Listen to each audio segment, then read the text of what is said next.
Hello, welcome to RevelatorAlf for a live stream here for what, Harley Softail Sport Glide worldwide, I suppose. Thanks for joining in, and please feel free to ask any questions below. I'm sort of monitoring the chat here as I go along. There is quite a bit of changes to the platform which I'm using here, so just bear with me if I'm kind of if I'm just sort of catching up here and trying to work out this new system. So I don't know if you know, behind the scenes, YouTube are constantly changing things, or updating or evolving. So you're kind of having to evolve with it. Anyway, bear with me. Right, so I've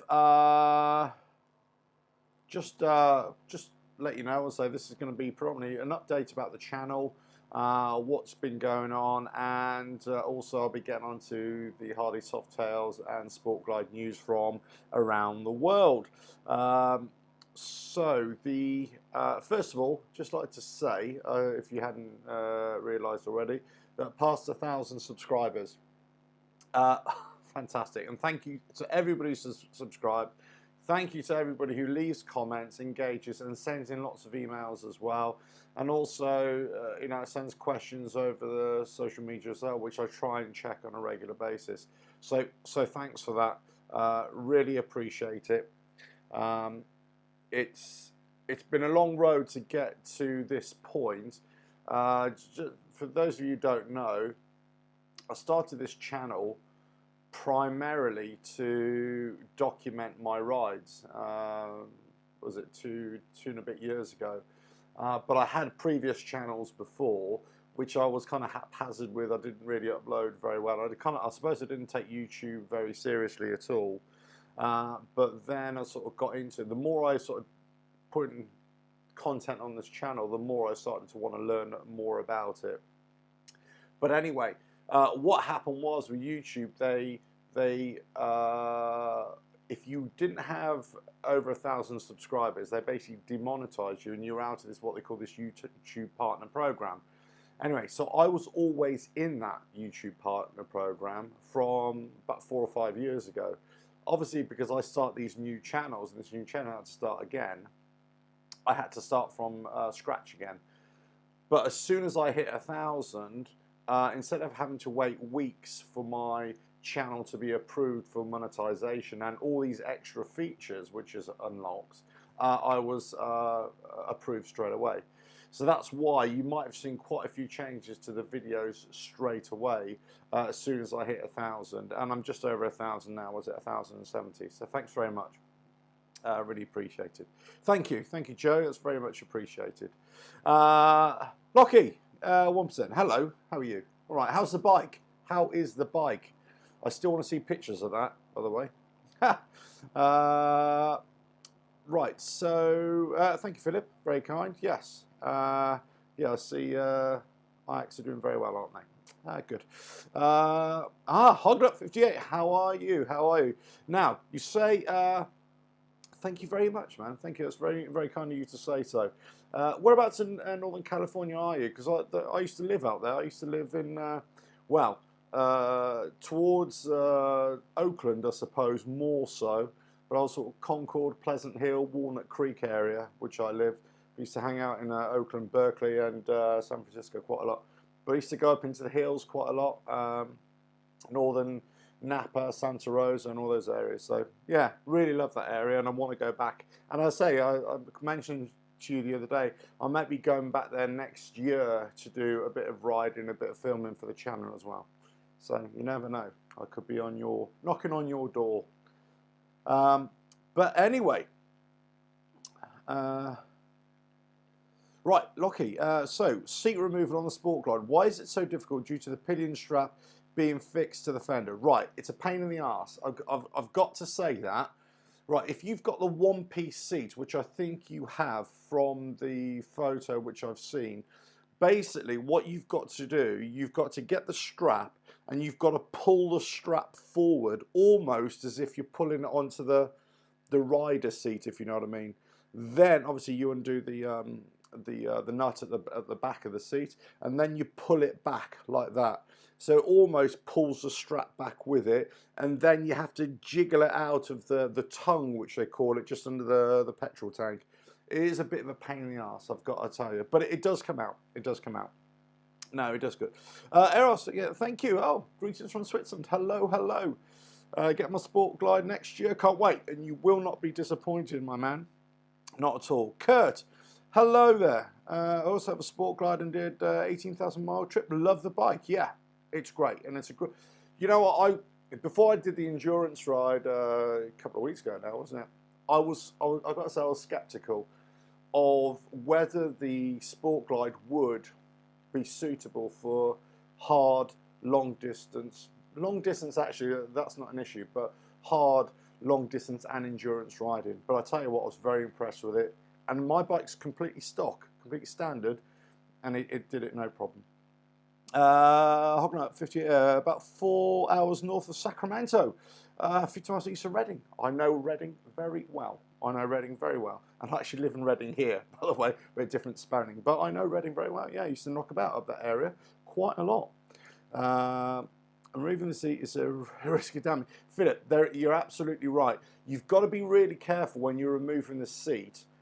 I think it's a bit of a design flaw myself, that if you don't manage that strap coming forward and you're having to massage the seat back, you could easily break the tongue. In fact, there's been lots and lots of reports of people breaking the tongues on the under part of the seat. It's almost like a shark mouth, if you like, the seat. You've got the top part of the seat, and then you've got the tongue that clips in under the fuel tank. So many people have broken that bit. So anyway, yeah. Philip, Phoenix, Arizona. How long have you been in Phoenix then, Philip? You've been a number of years, I assume. Had to remove the seat to do the ALF gap fix. Yeah, that's right.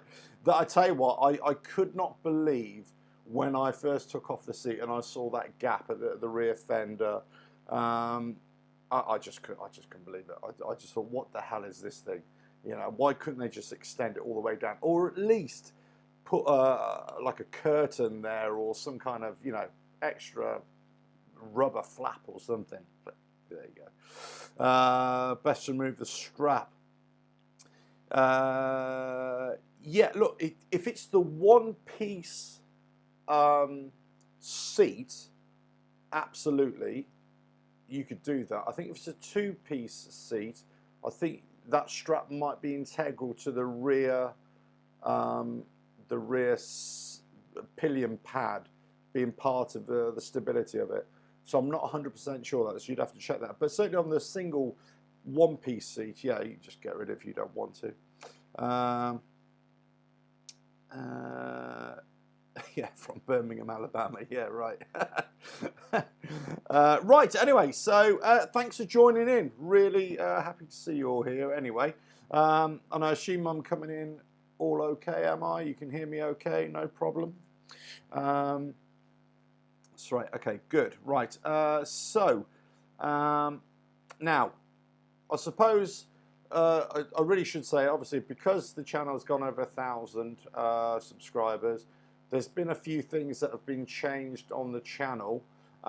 So one of the things I got really frustrated with was actually trying to notify you guys or anybody of, let's say, if a new video was going to come out, or but I hadn't got it quite ready, or if let's say I wanted to do a live stream and it hadn't, I wanted to notify you, let's say tomorrow I'm going to do a live stream. Okay, so now I've got this community tab that's opened up, and basically what it does, I can use it like, I don't know, like a Instagram or a Facebook or a Twitter type thing, where I can put posts up there and it will show up in your feeds if you obviously if you subscribe and you hit that notification bell and all that kind of jazz.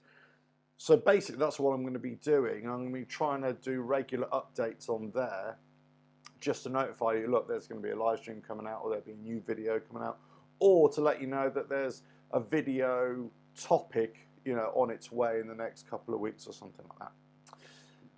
So there you go. Yeah, understand why you needed the Alf fix. No rain in Phoenix. Yeah, exactly. Yeah. Engine oil lubricants, Alf, what do you think of their use, especially with these high compression? Well, do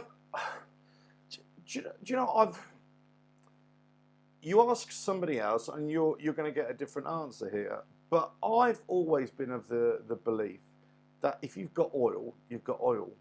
If it's of the same grade, you know, the same rating, then I don't necessarily per se go for a brand type. I never have done. You know, I've run engines, you know, whatever, as we all have. You know, we've all had cars, bikes, whatever.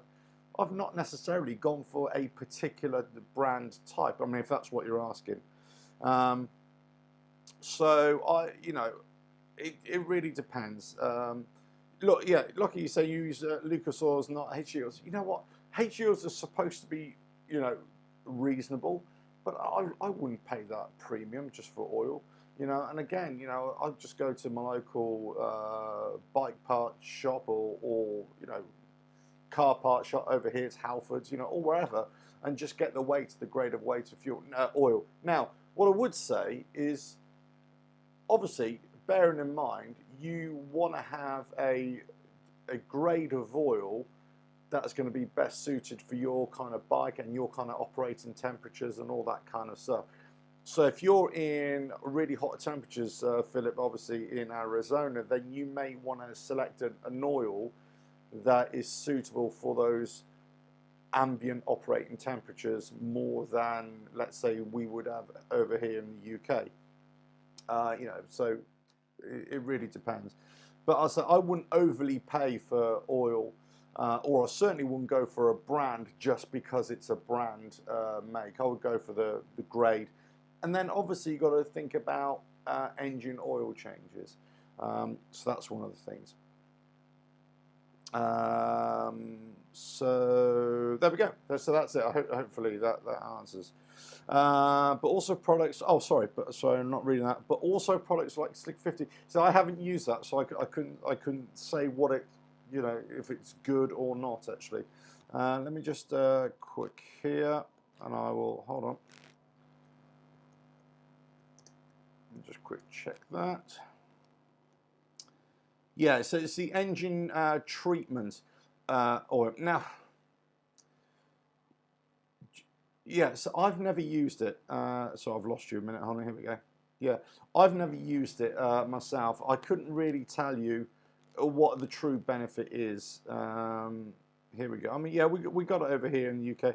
Have to check the engine against friction heat. But isn't that what the oil does anyway? This is what I sometimes think about these engine treatments. I think, well, you're just wasting your money. Are you just now? If you're using some kind of additive to put into your oil to flush out the engine, flush out the oil, that's a totally different subject. And let's say if you've got old oil in there and you want to try and give it a good old flush to get rid of the contaminants, you're basically thinning out the oil and just making it less viscous so it'll drain out a lot better.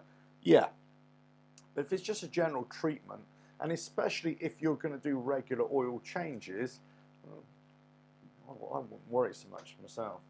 Now, obviously, as I say, you want to match the oil to the ambient temperature that you're normally going to be operating in, and see how that works with your engine, if it's going to overheat and all that kind of stuff. Personally, I wouldn't use it. That's just me. I mean, you know, say whether that's in an old bike or a new bike, I'll just go for regular oil changes, because in many ways the oil change and the oil filter change is the number one thing that you should be doing on any bike or engine or car engine. Do that on a regular interval. That's the one thing that's going to help preserve your engine life. You know, that kind of thing. Anyway, so hope that answers that. Right, I've lost my place here now.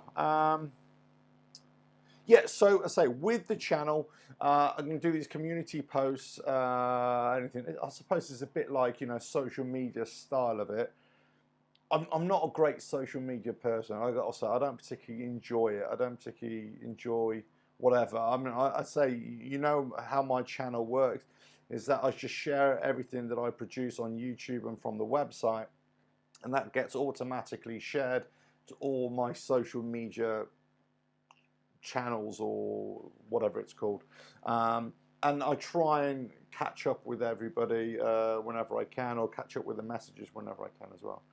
What I have noticed is that actually some of the, like via Facebook and via Twitter as well, and a couple on LinkedIn as well, that actually starting to get questions directly from there as well, which is really good. Lockie, hey, have a good night. Have a good night. And Auto Locksmith, another caller. Oh, right, okay. Oh, really? That's interesting. Okay, good. Have a good night's work, sir. Have a good night's work. Right. Anyway, so that's with the community stuff. That's all going. There's a couple of other things, let's say, with this live chat as well. There are a few new features with the live chat on the live streams that's been opened up. I don't know too much about it either, but I've got lots of emails saying you've got extra things going on as well, where people can add their comments a little bit more. I don't know. Federica, hello, or Federica, I should say. Hello, how are you?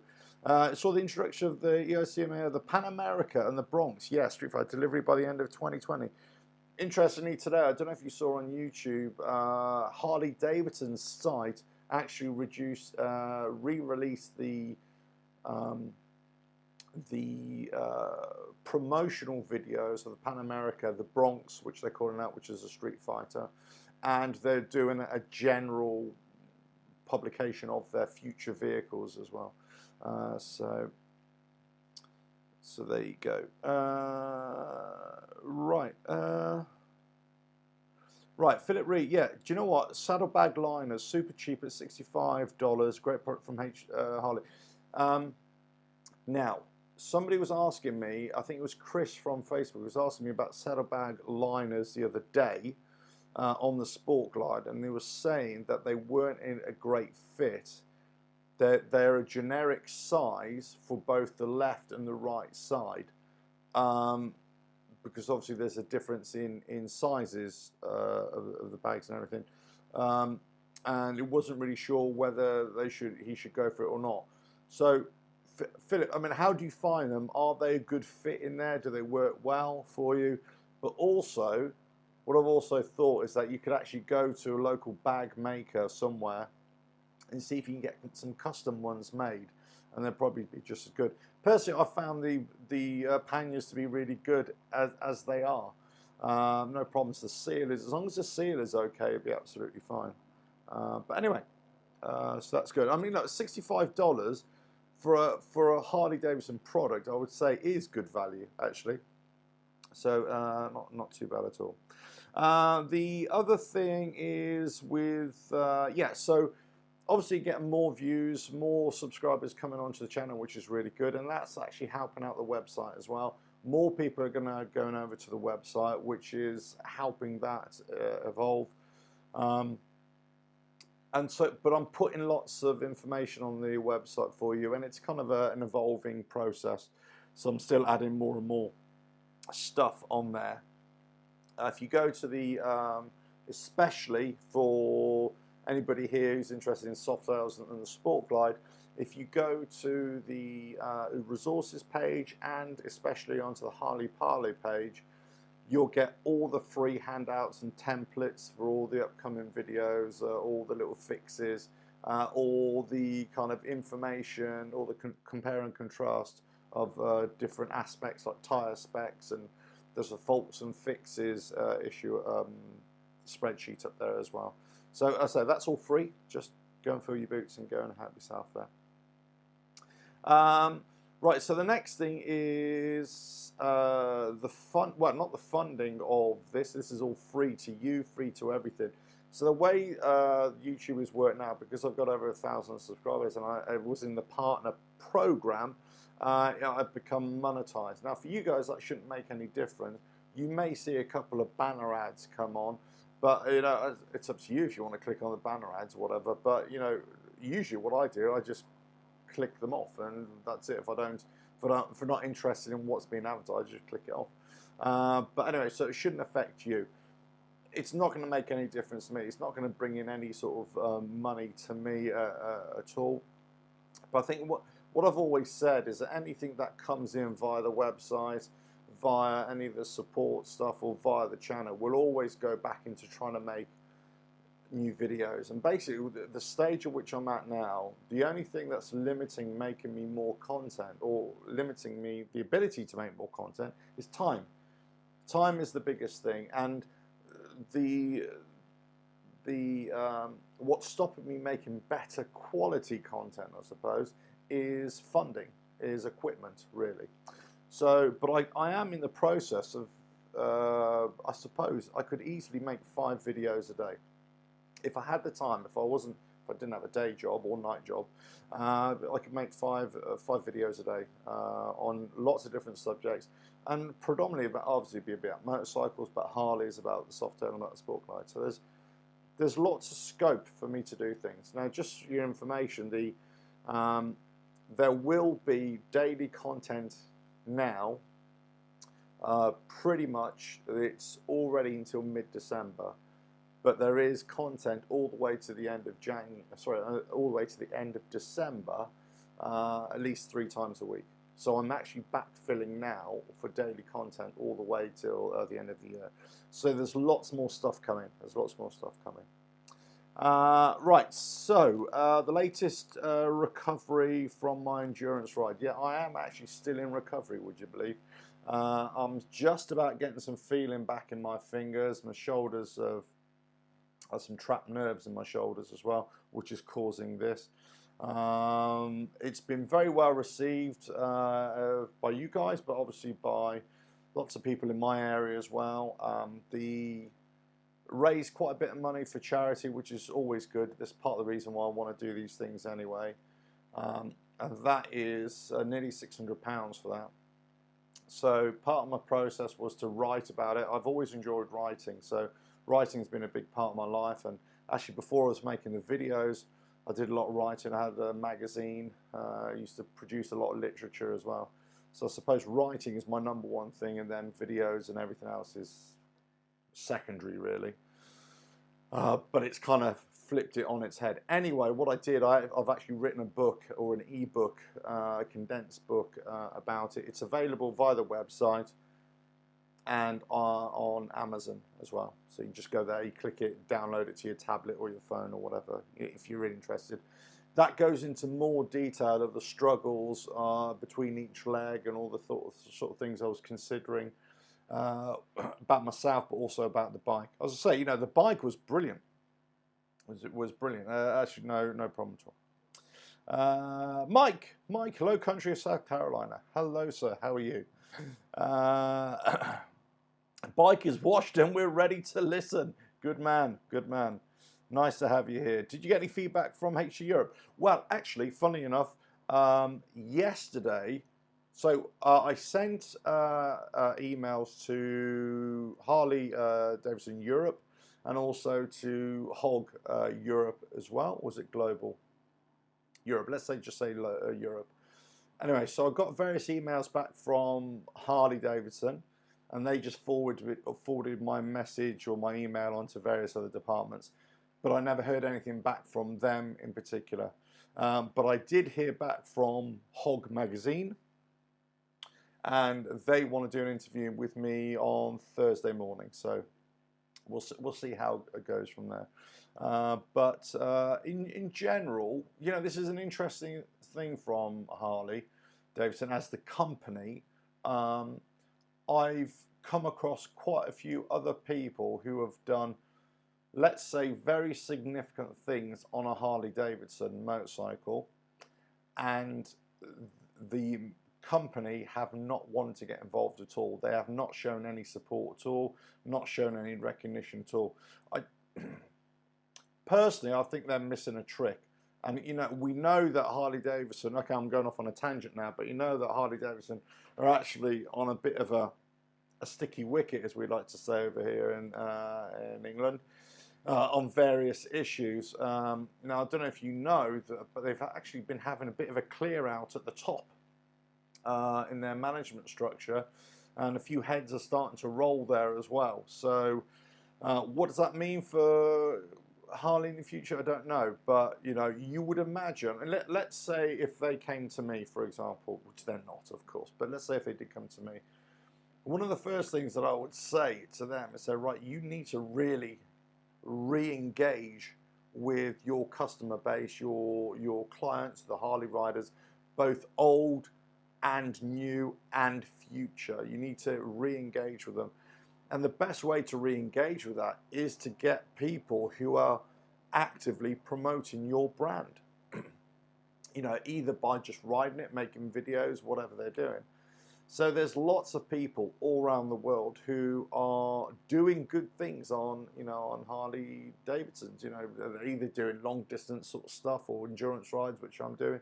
They're doing challenges, they're doing charity work, whatever, or they're just making really cool videos, you know, touring videos. Whatever it is, it shouldn't be a hog thing. It should be Harley Davidson Motor Company who should be actually engaging with these people.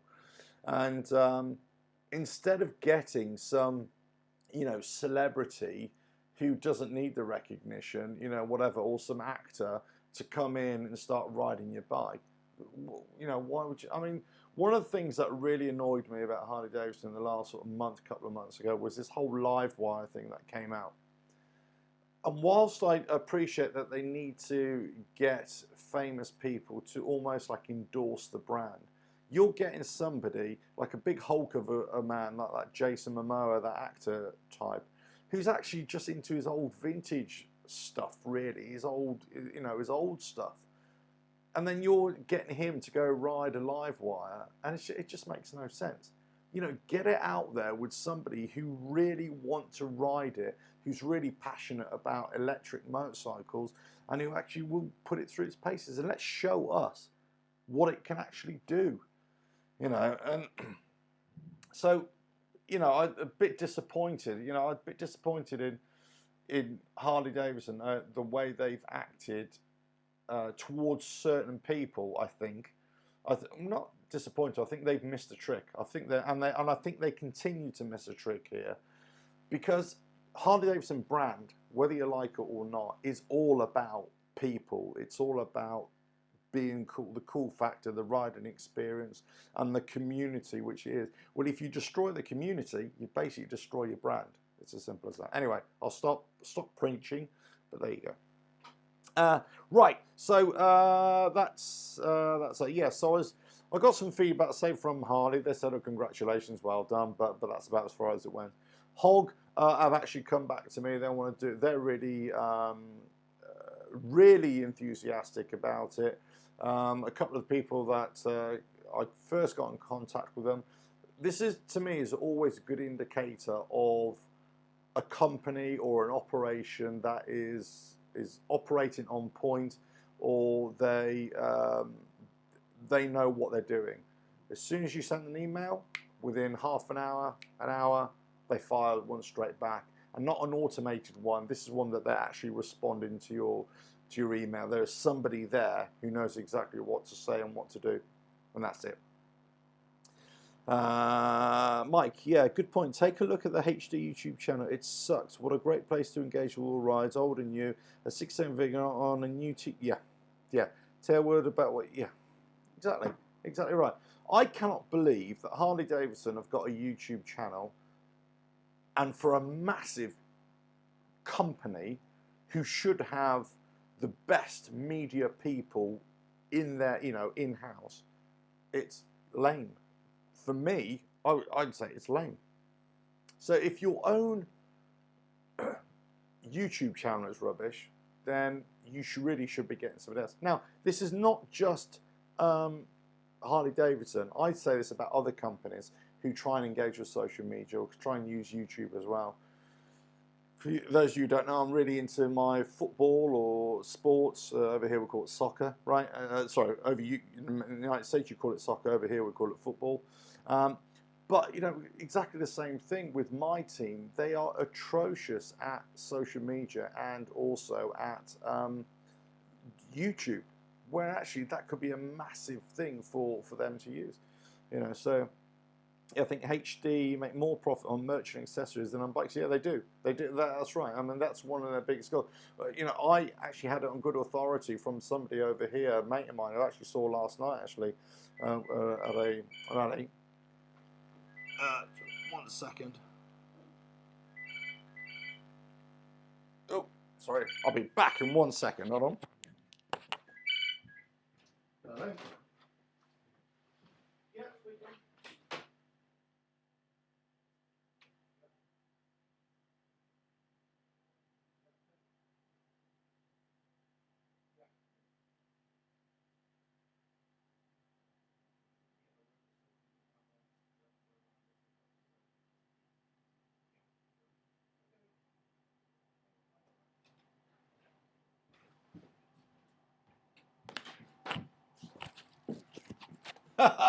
There we go. I'm back. I'm back.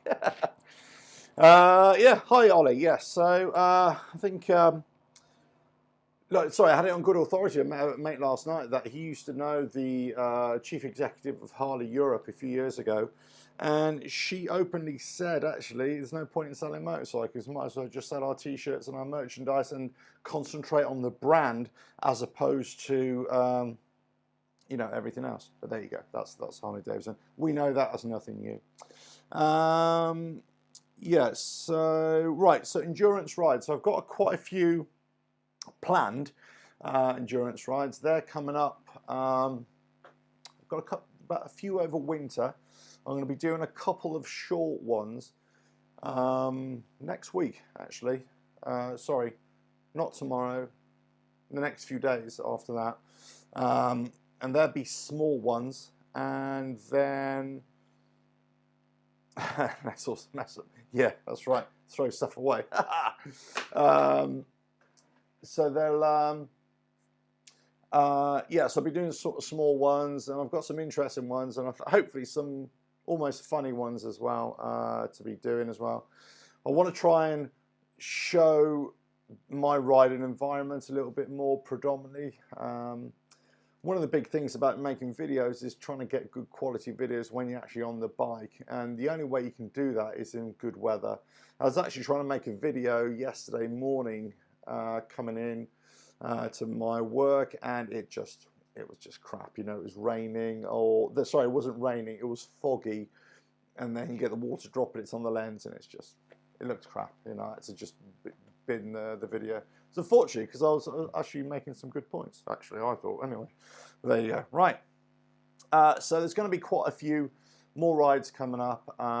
Whether I've got some long distance ones again, some 24-hour rides again, maybe some 48-hour rides planned as well, and that's all on the Sport Glide. I'll be doing that. I think what I'll be doing, if I do, I will be making some modifications to it. I might be raising the handlebars up just a little bit, or maybe getting a different set of handlebars, maybe some drag bars. Just raise them up a little bit. I think I initially thought I'd be going for a sort of mini apes, you know, about 12 inches, something like that. But actually, I think maybe just from stock, about an inch, 2 inches, about 2 inches above from stock. I think that's where, you know, I'm happiest, really. Yeah, I'm just wondering if there are any Indian dealers in the UK. There are. That's going to be one of my points, actually. Thank you. And if there is, if you have any interest in taking a ride on a new Challenger and see what all the hooper is about, yes. And the seeming feud. Well, I've got a video coming out about this kind of thing very soon, actually. Suffice to say, I love my Harley, as you know. I love my Sport Glide. But I'm not a Harley only rider, biker, okay? I love anything. I love anything on two wheels, I'll ride it. There are a few Indian dealerships, for the longest time they weren't around. But then we had one, then we had another. I think I can't remember off the top of my head, I think there are about 5 or 6 around the country right now. Actually, one is only about 40 minutes away from where I live. And I am thinking about going over to go and have a look and get a couple of test rides in. Actually, I would like to have a look at those. Yeah, that Challenger looks like a beast, doesn't it? I like that. The problem is, because the dealerships over here are quite small, they may not have demo riders in there. Some of the other bikes, the other Indians, they do. In a couple of weeks, I'm going off to the main, biggest motorcycle show here in the UK. It's an indoor show. I'll be looking to speak to Indian and Harley as well, whilst I'm there as well. But last year I went there, I thought Indian had one of the best stands at the show. It's big and it's really well laid out, really pumping, high energy, and the bikes just look bloody cool. Well, not all of them. I don't like all the big bagger type ones, and wasn't too keen on that. But you know, some of the other ones, just, you know, love those. But it'd be interesting to see what they come out with. And you know, they are definitely going after Harleys. Definitely, you know, and they're gonna increase their market share. There's no doubt, because if they are taking the bike to the next level, then they're going to be leaving Harley Davidson behind. If you're producing a bike that is more powerful, faster, better, handles better, and it's the same sort of comparable in price, then you may attract some existing Harley riders to go over. But what you're going to do, you're going to attract a lot more people to the cruiser market that may not have come from the Harley world, and may not have been from the V twin world, I should say, and they come in and they're gonna go for the Indian. As simple as that. Yeah, Philip, after endurance ride, would I consider a better seat or the stock seat one hold? The stock seat was absolutely fine, I've got to say, but in saying that, I would consider a different seat. But it was absolutely fine. Like 1,800 miles in 36 hours, or just less than 36 hours, it's no problem at all. For me, it was absolutely fine. Did it hurt? Yeah, but I'm under no illusions that any other seat would hurt as well. But it was absolutely fine, I've got to say. Funny enough, I was looking at a couple of sites just now before I start the live stream, looking at other seats. And I am still looking at that that Saddleman seat as well. That looks quite good as well. The seat, mine is hanging on the wall. I switched mine for a Sundowner, much better reason for. Yeah, so Sundowner is going to be. It's either going to be a Sundowner for me or the Saddleman LS Explorer seat, which I sort of quite like. And that's the Sundowner Explorer LS. Is more for long distance, hard riding, so I've been led to believe, and I've spoken to a few people about it. But the Sundowners are going to be good. The only reason that I would really change for a different seat actually is not for me. It's more to carry my lad or my son or my partner on the back as well. But in terms of just general riding around, let's ignore the endurance riding. I'm actually perfectly happy with the seat. There's no issues with it for me. Anyway. But you know, so there's always options. So I think, yeah, there are going to be some slight. Yeah, I found on the original seat I slipped down. Yeah, I suppose because there is. I think there is some movement, especially if I'm wearing my waterproofs or my textiles, especially in the weather that we've got here now. Yeah, I do tend to slip around a little bit as well, but you kind of lock your feet in and away you go. Right, so yeah, so there are going to be more endurance rides coming out, more different sort of challenges. I've got a few ideas to make some really cool videos. It's whether I can get the approval to do it. That's all I'm going to say right now, because if I say I'm going to do it or try and do it, then I'll have big egg on my face if it never comes off. But I've got a couple of plans, a couple of ideas to say. Well, hopefully we'll put the Sport Glide in a completely different situation that it hasn't been in before. And I think that's what I like to do with my long distance or my endurance rides, is not necessarily just replicate what anybody else has done. I want to try and do something different with it, something that interests me, to do it. Right, so Sport Glide World, the Softail Sport Glide World, this is for you guys as well. General Q&A here, anything you want to know, If I can answer it, I will. Now, so first of all, big thanks to everybody who keeps on sending in messages, emails, and questions. Actually, you know, those questions, those emails, actually, most of the time, lead on to making videos. And I try and give anybody a shout out who's been the kind of inspiration for a video as well. So, you know, keep those coming in, because that's really good. If you find a problem, then, you know, email that in as well, and then I can add it to the faults and fixes spreadsheet on the Harley page, but also I can sort of put it out for general discussion as well. Judith, right, so the Sport Glide, yes, so are you talking about the because what's his name from the guy from California? He made a couple of custom ones and he put jewels on there as well. Now, did he put where did he get those discs from? Was it from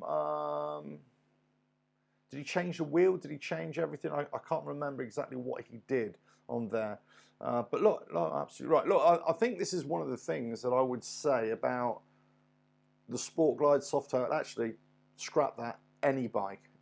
If you start doing performance upgrades, I'm a great believer that you've got to look at it holistically. You've got to look at the whole bike, and you know what else you're going to do with it. So you know, if you're just going to do a stage 1 or stage 2, I'd say, do you know what?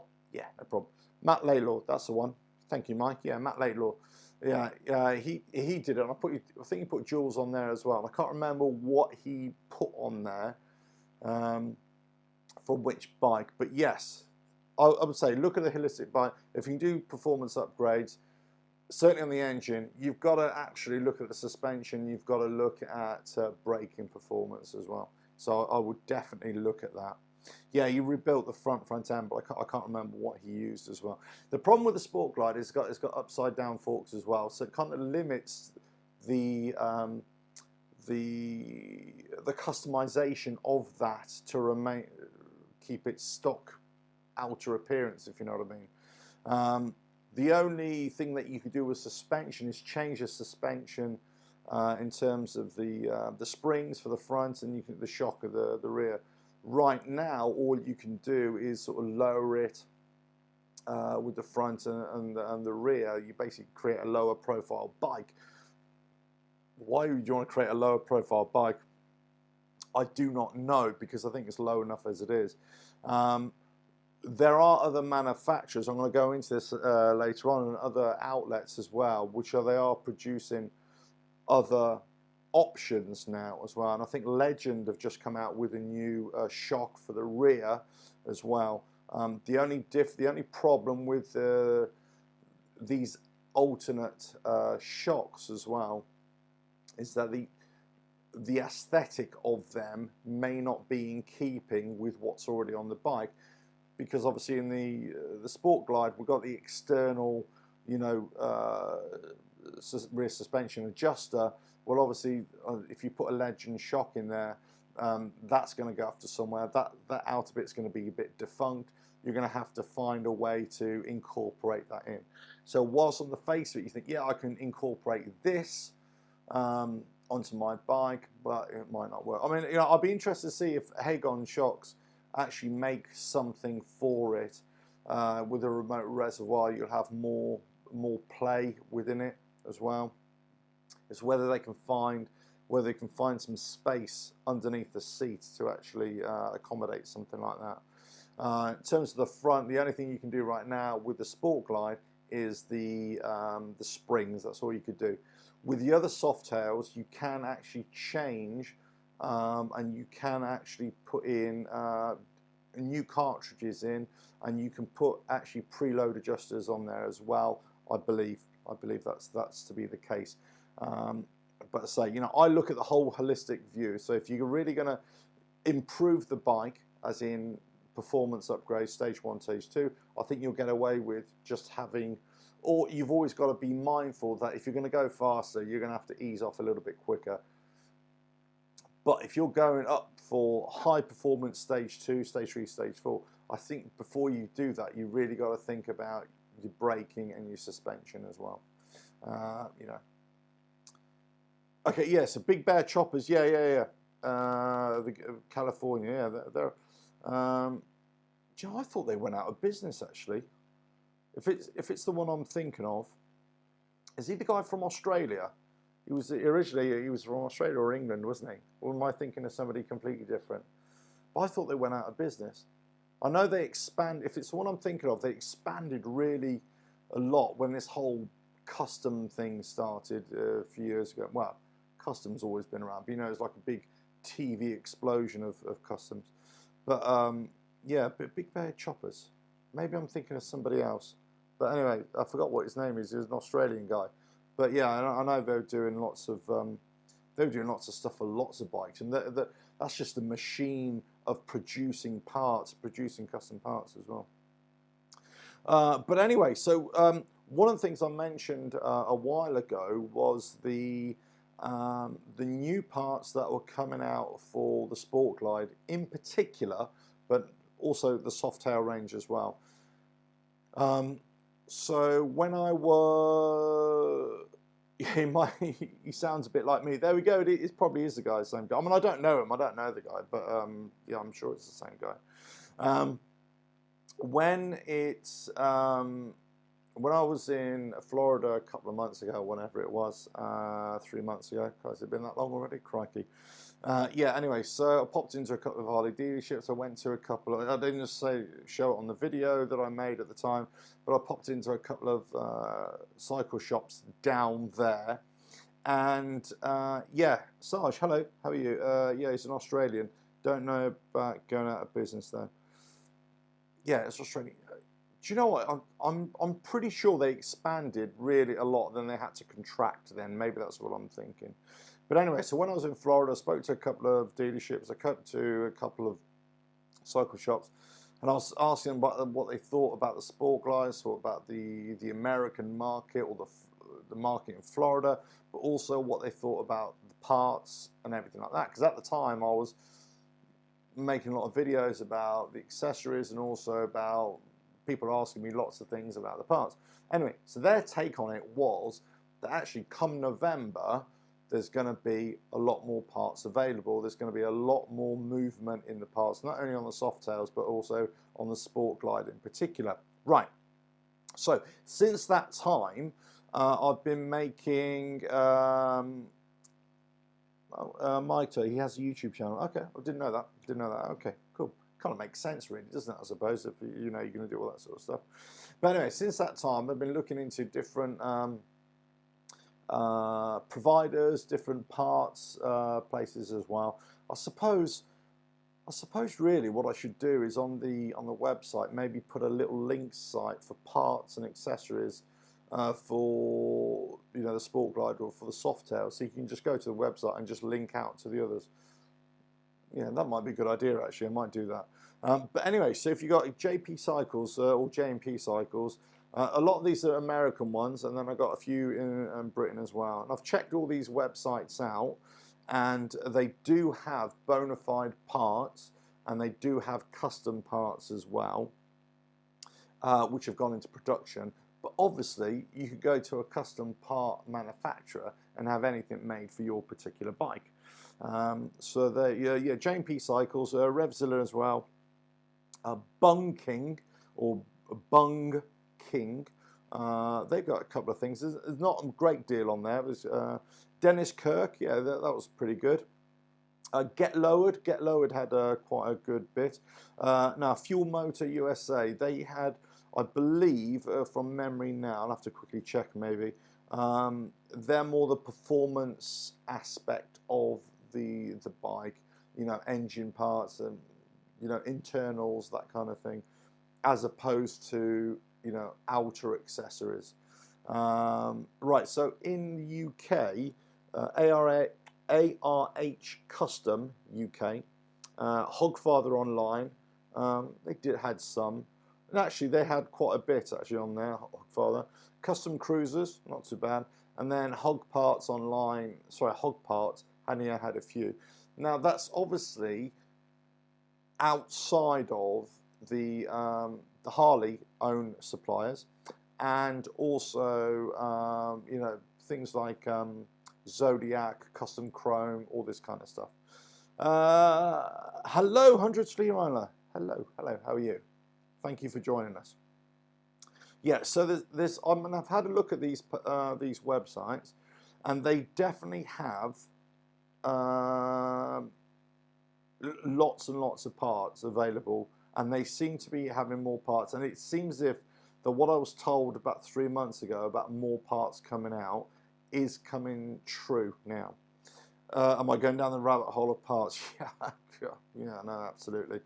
I find the whole thing a minefield, to be honest with you. And I suppose that's one of the reasons why I waited before making any modifications to my bike at all. One, I just wanted to ride it in stock, and I just wanted to find out exactly what it could do, where it could go, actually as a stock bike.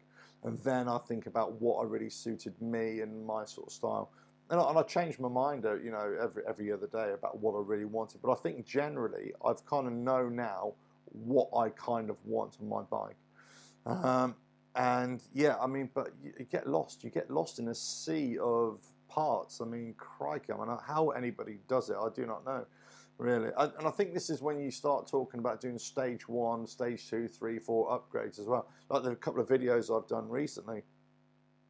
It's just, you know, everybody can, you know, have their own interpretation, and they come out and they get some fantastic figures. One of the guys actually came on today. I can't remember who it was actually. Was it you, Sarge? No, somebody was on earlier on. I think they put a stage 3 on, and they were getting, I'll have to dig it up actually, I think it was like 115, 120 foot-pounds of torque or something like that. I can't remember the horsepower. It's just like, you know, they had a dyno, you know, on a dyno as well. Massive amount of power. You know, so somebody else has said as well, and I forgot to mention that obviously if you put it on a dyno, then that's going to cost you quite a bit of money as well. So you really got to be sure of what you really want and all that kind of stuff. But, you know, so I think it's a minefield. You know, when you want to try and upgrade something, I think you need to do your research, but you can get a headache quite quickly, you know. Oh, it was you, Sarge. Yeah, there we go. Yeah. What was it, a 130, was that horsepower or foot-pounds of torque? I can't remember what you said. Wow, 130 foot-pounds. Bloody hell. You know, so, you know, it's amazing. It's amazing what you can achieve. I remember when I was speaking to a couple of guys when they were saying about the baseline Screaming Eagle, you know, stage 1, stage 2 upgrades, whatever. You do a stage 2 and it'll be better depending on the parts that you get and wherever you get. You get better than a, you know, a stage 4 or, you know, or whatever it is, you know. So as I say, there's so many different variables, and that's the beauty of, you know, Harley Davidson, and that's the beauty of customization, isn't it? You make the bike what you want it to be. You make it operate where you want it to operate in, and the performance, you operate it whether you want torque here or there, you know, horsepower, whatever, wherever you want it. But you're absolutely right in what you said before, in that the horsepower really only matters if you're really, you know, pinging it on. And, you know, you really want to have it on the higher revs. If you're going to ride it like that, then that's when the horsepower is really going to kick in. If you're really going to, you know, operate in the lower ranges, you just want to grunt, then, you know, your torque is where you want to go. Harley dealership Preston include the dyno in the price of fitting the stage 3 upgrade. Do they really? That's Boca or Bauca, however you pronounce it, is it? Crikey, really? Wow. Wow. And I've got a dyno, a mate of mine down here has got a dyno as well. I don't know how much he charges for it as well. So that'd be interesting. Now, what kind of dyno have they got? Is it the full? Because I think that there are different variations, aren't there? And you know, because I know a proper dyno, you know, when you actually go into the booth, it actually costs quite a bit of money as well. So that'd be interesting. But, you know, if they've included that in the price, that's good. And you can get some base figures, you know, that's good. I always wonder, yeah, it's Boca, yeah, Boca, yeah. Yeah, so I did, I quite liked their dealership, actually, Boca. You know, at night, when I got there, whatever time it was 9 or 10 o'clock at night, you know, so it's all in darkness, but it was all lit up. It was nice. It looked looked like a good old place. It kind of reminded me of a couple of places I went to in the States, actually. Right, great, yeah, great number size. They certainly are. I did a Screaming Eagle Stage 3. And I grin every time I crack the whip. I bet you do, my son. I bet you do. Bloody hell. Yeah, that's really good. Look, I mean, the only thing I would say for me, about and why I'm a bit reserved about not necessarily upstaging, but putting on an exhaust or a whole exhaust system that's going to be loud, for me is for my long distance rides, for fatigue. That's the only thing that I'm concerned about. So what I like about a couple of other exhaust manufacturers is that, well, let's say with the Screaming Eagle, you got the Street Cannon from, the Harley Davidson. You can actually put the baffles in, baffles out, whatever. So you can operate on 2 maps basically. So if you can go on the long distance on the tour, you put the baffles back in and whatever. But there's another one called Jekyll and Hyde. I don't know if you got it over there in the States. They just, at a push of a button, it changes it goes into quiet mode. Push it again, it goes into medium mode. Push it again, it goes to full open mode, and you really do, hear the sound. But it's quite expensive. I didn't go into the room, but the boys normally deal with the race bikes. They all came out after singing the praises of the biker. Yeah, I bet they do. Yeah, really good. Yeah, exactly. Yeah, Jekyll and Hyde. Yeah, absolutely. Loud or quiet with a press of a button. I think that, that. But I think we're talking about £2,000 or something, crazy for, or maybe more for an exhaust, and that's a lot of money, But anyway, we shall see. We shall see. Also, I suppose, because I'm planning on a few endurance rides in Europe, got to make sure that those exhausts are compliant, EC compliant as well. Yeah, you got the Gestapo Nazis all around Europe, saying that exhaust is too loud and it is not standard, and there we go. Then they fine you, and it happens quite a lot, especially if you're going through like Belgium and Switzerland and places like that. So I've been led to believe. So you've got to be very careful with that. So there we go. Right. Right. Now somebody asked me a couple of weeks ago about getting a Harley Davidson parts or Screaming Eagle parts and how to price them up. Now, up until a few weeks ago, you could go onto the Harley Davidson site and you go to parts and accessories, and you can basically customize your own bike, let's say, and on each part it would give you a price. They stopped doing that for the last few weeks. Actually, I went to check tonight, and the whole site is down for certain bikes, being the Sport Glide. And I said at the time, I think they're probably updating it with all the new parts and all the new prices and everything like that. If you go to other countries in Europe, it's exactly the same thing. Some bikes are showing with their parts, other bikes are not, and nobody's got their prices up as well. I'm not sure why that is. I'm not sure why they've suddenly stopped showing the prices or whatever. I think you basically got to look at you've got to go into Harley, and then you've got your dealership, and then you've got to get a price quote from them. Maybe that's their angle to say you got to go in and get it. I don't know. But I'm not. Whilst I'm not anti any dealership or any dealership pricing per se, because everybody's got to be in business, everybody's got to make their money. Of course that. It really depends when I do any modification, if it's within the warranty period or not. If it's within the warranty period, I probably will go to Harley dealership to maintain that warranty, depending. If it isn't, then I'll probably go somewhere else actually and have it. Yeah, Mike, noise was a big point for me. The Street Cannon sound when on the highway is very nice. No earplugs. Crack it and you get a nice note. Yeah, exactly right. Exactly right. And that's why I kind of liked that as well. Saw a couple of videos or a couple of audio recordings, I should say, of the Street Cannon, and I thought, oh, okay, that's all right, actually, quite like that. The few, now, is it Vance and Hines? I think Vance and Hines on their website, they've actually got a really good system of any, I think it's Vance and Hines, yeah, they got a video for every exhaust that they've produced, and they've got like an audio signature as well. So that's, you know, that's good to give you an idea of what it is.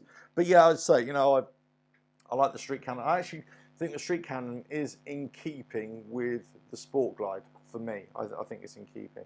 I like an exhaust that will go underneath the bags as well, the panniers as well. I don't particularly like short, you know, short pipes or anything like that. I don't like ones that sort of like the Vance and Hines that come and flake down like that, or the short shots or anything like that. Actually, short shots I quite like in terms of appearance wise, but I still prefer one that goes out the back. Yeah, and I suppose I like more of a, as you say, Mike, more of a nice note of rhomball as opposed to anything like that. Right, right. So yeah, so there's parts and accessories. I think on the Harley Davidson website are being updated constantly here in Europe, anyway, at least. So there's a couple of other things as well. Here in the UK, and I think you can say the same all over. I made a video a few weeks ago about winter rates on the dealerships, whether they're going to offer you any discounts or whatever, or extra discounts because it's winter and they want people to bring their bikes in. I think that's changeable, and I think it depends on the dealership, really. But there are still deals to be done, lots of deals to be done on what you want to do. Rob, hello Rob, how are you? The Bassini Road Rage are nice but expensive. Yeah, yeah. So those Bassinis, actually, there's one. You got to be really careful with the exhaust that you put on the Sport Glide, especially how low they hang out, because that really affects the lean angle and whether you're going to, you know, scrape them as well. And it's US legal with cat included. Yeah, yeah. That's a Street Cannon. Yeah. And actually, the Street Cannon is one of the only few exhausts on a Harley Davidson. Sorry, like an aftermarket type exhaust that is a European emissions compliance as well. So there you go. Right. So. Now, I wanted to do, don't know if you remember a video that I made about my fairing on the Sport Glide and the vibrations that it was making. A couple of people have written in about the fairing vibrations, whether they got the standard windshield or the higher windshield, or you can get those aftermarket ones that actually come up about, you know, 10 inches, whatever like that. Effectively, what happens is that you're getting vibrations, or very small vibrations at speed, and that is tending to cause where the fairing sits on the triple trees on the yokes, it's actually causing a rubbing and actually causing damage as well. Quite a few people had this. I had it on mine, and basically went into Harley. It's been quite a long process, but I actually got them replaced the other day. I got the lower triple tree replaced, lower yoke replaced, and but the problem is still there. So I've had to cover mine with vinyl wrap right now. But essentially, I think what we think is happening is that you're getting grit and contaminant that's actually being splashed up when you're riding along in wet weather or whatever. That's actually getting stuck beneath the fairing, and that's what's causing a scratching of the surface, and that's what's causing the damage. What's that? The Bassini Road Rage? Yes. And if they are slightly turned up, they can mount the bags. Right, now there you go. That's it. Yeah, but it's all been fixed on mine. But, well, as I say, the damage has been fixed because it's been replaced, but the problem still exists. So Harley Davidson do not have a fix for that. And I think they're quite reluctant to accept that it was an issue. So you kind of had to fight my corner. In fact, this is what I would suggest to anybody who's got an issue with their bike, is to fight their corner. I had so many emails after I released a video about the fogging up on the instrument module. depending on different modules. So many people have come back to me and say, yeah, I've got that, and I'm going to go in and sort it out. And you know, some have had a bit of resistance, others have had straight away, they've had theirs changed, no questions asked. So you know, just all I would say is, if you've got an issue with your bike, whatever, go and discuss it with the dealership, especially if it's under warranty. Go discuss it with them and push the issue and say, look, hey, look, this is not right. This is not right. I will say I've had a couple of incidents recently where, because you know me, I like to ask questions, I like to find out as much information about the bike. Actually, a lot of that is for me. I want to find out myself, but also for you. I want you guys to know as well. There's almost been a bit of an attitude at times when you go to certain places, I'm not going to say where you ask a question and it's almost like they think you're asking a stupid question. As far as I'm concerned, I just throw that straight back in their face. You know, basically it's not their bike, it's my bike. I'm going to find out as much information. Some people, as I say, are fantastic. They'll help you out. They go through all the different scenarios. Others are a little bit, and this is what I say about any dealership. Forget about dealerships. Any retail outlet or any place that you're going to take your bike to have work done on it, whatever. It always comes down to individuals and personalities. Some people will be happy to see you, to have your customer, to help you out.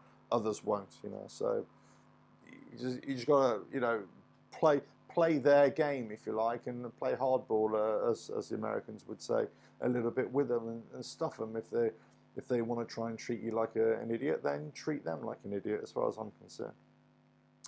Right, but as I say, if you have got definitely any kind of warranty issue with your bike, then definitely go back to the dealership and push the issue.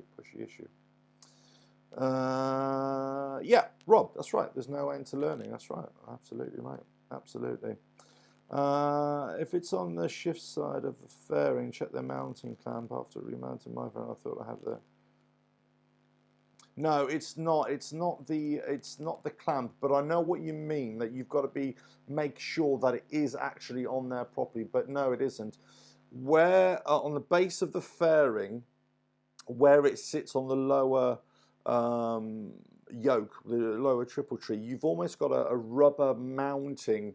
On the cup that actually sits on the lower triple tree, you've got a rubber sleeve. Well, basically what happens there, because we know that if you ride in rain or anything, because you've got that short fender mudguard at the front, everything kicks up. You know, if you're riding at night, you'll notice that lots of water and crud has just been flicking up in front of the headlight, right? Well, basically that's all being splashed up, you know, onto the oil cooler, up into the where the horn is, and then obviously up under the fairing as well. So that's leaving lots of debris, grit and dirt or whatever under there. And then obviously, because you're getting very minor vibrations over a period of time, that's causing the rubbing as well. So it is happening, and they're starting to see more and more of it.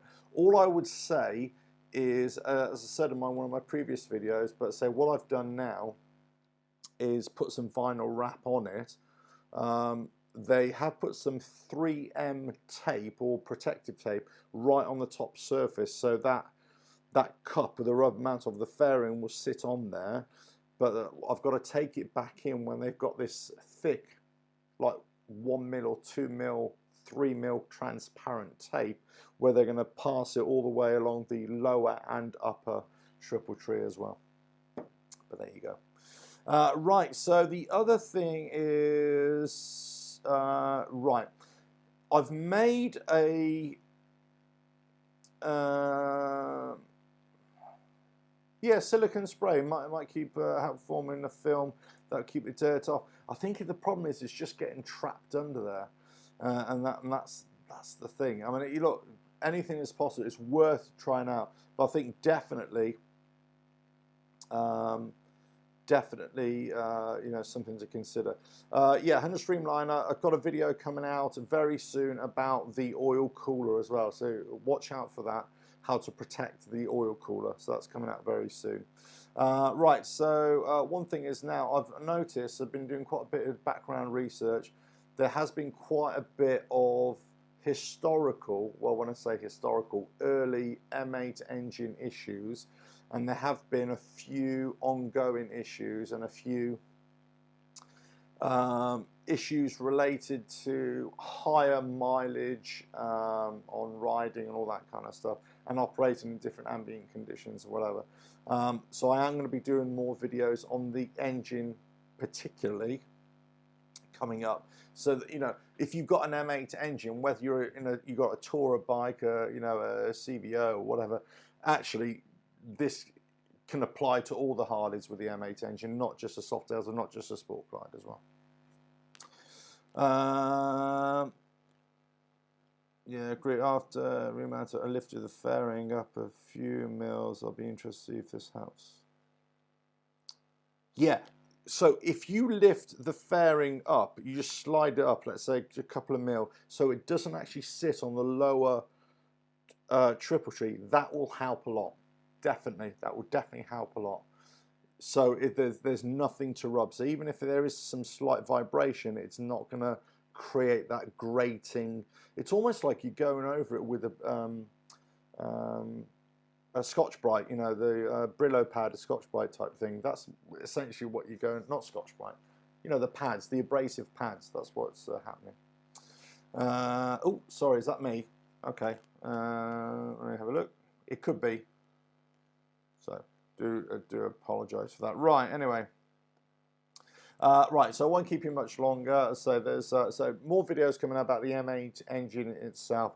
There's more videos coming out about crossover technical issues with or crossover technical aspects that many people don't know are the same with the Tourers, let's say with Street Glide or Road Glide, and actually with the Softails as well. There's lots of stuff that I've found and I'm finding that you just don't, well, that is just not written down anywhere. That isn't written down, there's no test for it. Then all of a sudden you find actually there is a test for it.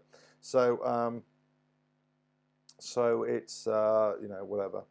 Okay, Mike, it's good in the US. That's good. So it's not me. It's you, Rob. It's you. Check your internet connection. Anyway, so I say more stuff on the engine, more stuff on the technical stuff, more daily videos coming out, a lot more discussion videos as well, which hopefully you guys like. And keep the emails coming in, all the questions coming in. I say if you do have any particular issue with your bike, whatever it is, if you can email in, let me know, that'd be really great, because then I can investigate it myself if I haven't come across it, and then I can make a video for all you guys or everybody else to be aware of something as well. Right, well that's it. Well, unless you got any other questions, I'll sign off. I mean, I've been doing this for what, an hour and a quarter, but thanks very much. I mean, I should have lots of explosions and bombs going off during this, because I don't know if you know, but here in the UK we're celebrating Guy Fawkes Night, which is the 5th of November. Remember the 5th of November, which is basically where we celebrate a potential terrorist. There we go, Guy Fawkes. No, okay, but anyway. But just like in America, Lee Harvey Oswald was the patsy, I believe that Guy Fawkes was the patsy as well. There we go. Right, Mike. Thanks very much. Thank you, and good evening to you. Enjoy your meal. Enjoy your meal. But that's it. Right, anyway, so I'll be out. I get lots of questions over the emails on what sort of videos I watch, lots of channels I watch, what bikes I'm going to review as well. So I'm hopefully going to be doing a lot more bike reviews. We'll see towards the end of this year, but certainly into next year. They won't all be Harley Davidsons. I'm going to try and get a mix of bikes and try and do a compare and contrast between, you know, different bikes, Harleys, contrast with the bike that I'm riding with other bikes as well. Get lots of videos about, you know, can I offer advice and fixes for things. I suppose the simple way to answer is if I can help, I will always try and help. Thank you, Sarge. Have a good week. Have a good week. So if I know of a solution, then I'll try and give you a solution. I'll email back, you know, exactly what the solution is, or I'll make a video straight away about it. If I don't, then I'll golf investigate it for you. So if I can find out, then I'll try and find. And I go through all the manuals, and I'm hooked up to the information portal. I just badger people at the dealerships and a couple of other old-time mechanics that I know as well who are into this sort of stuff. Right, so yeah, and also I get lots of questions about the Softail parts and the Sport Glide parts, when they're going to make them. Well, hopefully I've answered that tonight as well. But there's lots of other websites, not just the Harley Davidson official page. There's lots of pages where you can just go to parts. As I say, I think Mike said, you know, going down that rabbit hole of parts. Yeah, they're all over the place really. But you know, it's from Harley Davidson. There still hasn't been that great, but it is getting better all the time. And I think right now they're expanding on that. I suppose the one thing, yeah. So I do watch. I don't watch a lot of YouTube videos, but I do watch some. A lot of them are not necessarily motorcycle related. Some are to do with all sorts of things, because I'm just generally interested in how to fix things, how to do things. I do tend to watch a lot of how-to videos, how to do this, how to do that, you know, that kind of thing. Not necessarily about motorcycling, but anything else. I do watch motorcycling channels, a lot of off-road riding channels, a lot of adventure sort of stuff, touring stuff to a certain degree. But I like biking interest stuff as well. So even if I'm not into it myself, I kind of like the subject matter. So yeah, there are a few ones that I watch. There's a couple in America that I watch. There's a couple over here that I watch as well. There's a guy called Insane Throttle. I don't know if you've heard of him. Yeah, got quite good discussions on there. Black Dragon is quite interesting as well. It's all motorcycle club related stuff. I'm not into clubs myself, but I find the subject area quite interesting. Group dynamics I find quite interesting as well. Chase on Two Wheels, Missiden Flyer over here. Yeah, it's quite stuff. I say I don't always. Their content is not necessarily what I do myself, what I would necessarily like to produce myself, but I find some of their topics interesting as well. There's lots of other ones. Teapot Tone is another one. The Lamb Chop Rides is another one. Ricky Vida is another one. Who else? Chase on Two Wheels, did I say him? Oh yeah, Matt Laidlaw, who mentioned earlier on. Yeah, I watch him because I think he does quite good bike reviews actually, and some tech as well. Who's the other chap I quite like? There's the mechanic. Who's the mechanic? Help me out, somebody. The mechanic. Who's the mechanic? Oh crikey, I forgot what his name. The tech, the Harley tech from. Not Chattanooga. He's from somewhere. I've forgotten what his name is now. He's got a big beard. Anyway, you'll know who I mean. He's quite good, but I said I don't watch many of his videos, so it's very rare. But the ones I've seen, I've found quite interesting. $1 Million Bogan is one to watch. He's mad Australian that rides stock Harleys in places. Yeah, that's right. I've seen a couple of his. I think the last I saw, he was in Alaska. I think he went back to Australia or something like that. Yeah. I think he comes under a lot of flack. He does. A lot of criticism for what he does. But, you know, I mean, all I saw when he was riding the last one, they kept on falling off their bikes. You know, I'm thinking, well, what are you riding your thing if you keep on falling off it and crashing it? Well, there we go. John Maxwell, thank you guys. Sarge, 100 Streamline and Mark 1. John Maxwell, that's right. Yeah, he's quite good. I quite enjoy him. So I don't often watch a lot of motorcycle content from other people. Actually, I mean, part of it, I don't really want to be. I want to protect myself from being influenced by other people, if you know what I mean. I know that sounds a bit weird, but sometimes I feel that you can easily get influenced by others, and you try not to. You just want to do your own thing and produce your own content and everything like that. So whilst I do watch them occasionally, I don't always watch it. What I tend to watch is other channels that are completely different topics, whatever, different types of things, but I just pick out little things about what they're doing and how they're doing it. I think, and that's what I've done for the last sort of couple of years, really, is just try to learn a lot more about YouTubing and producing stuff and all that sort of stuff. So yeah, things I enjoy watching live streams from people. I enjoy that sort of that content. I enjoy doing the live streams as well because there's this contact as well. So I quite like that. Anyway, but so that's the kind of stuff that I watch. A lot of how-tos, a lot of stuff on YouTube, or how to do YouTube better, I suppose. Yeah, and motorcycle content, I suppose. I mean, that's what I tend to watch a lot of. But the problem is I start watching motorcycle content and I don't always agree with it. So I've got to kind of bite my lip a little bit, do you know what I mean? Because otherwise, whilst I'm never negative towards anybody, I sometimes think, oh, really, that's not my kind of thing, but there you go. Anyway, right, that's it. So thanks very much. So keep on checking out the website, especially the resources and the Harley page. Check all the pages out, of course. It is an evolving process, but I'll be having more information on there on a regular basis. Oh, D-Cycle, that's right, D-Cycle. There we go. I knew he's good. He's a good lad, actually.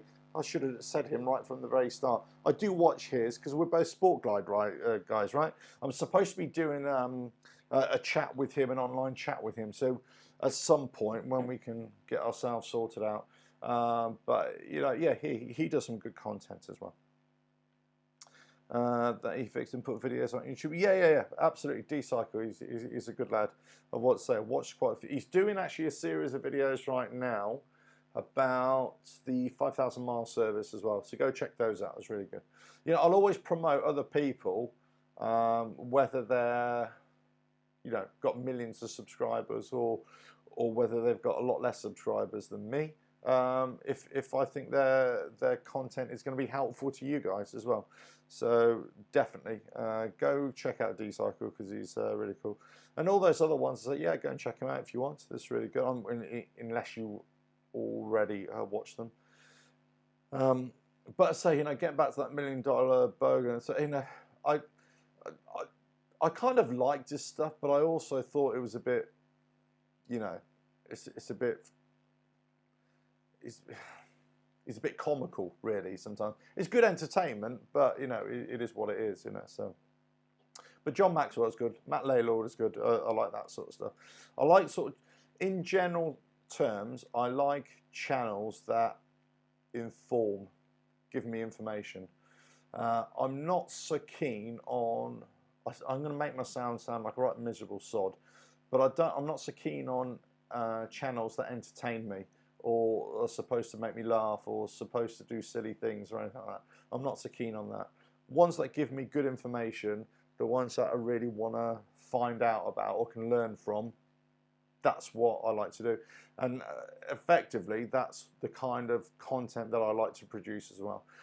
Even before I got into YouTube, I always try to produce literature and content, and whether it's on websites or whatever, that was always sharing information and trying to help other people as well with lots of different things.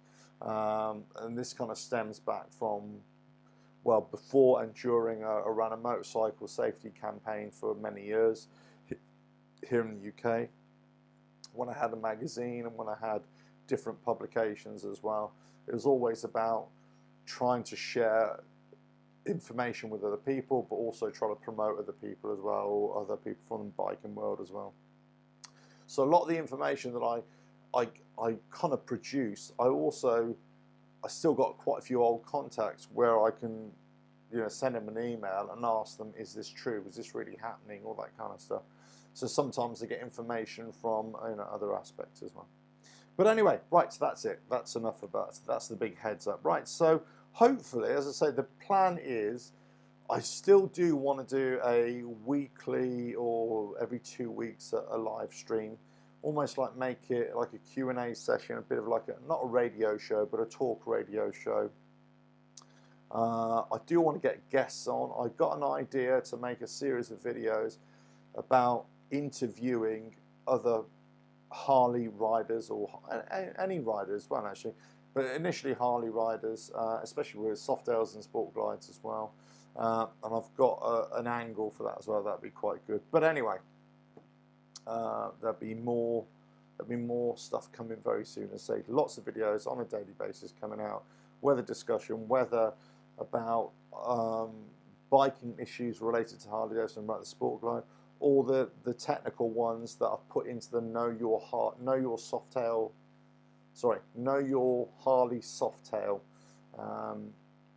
playlist. So there's all the videos going in there as well. So go check those out. Right. Good night. Good night. Good night. Unless that's it. That's it. Right. Let me shut that down. Hold on. There we go. Right. Okay. See you then. Bye.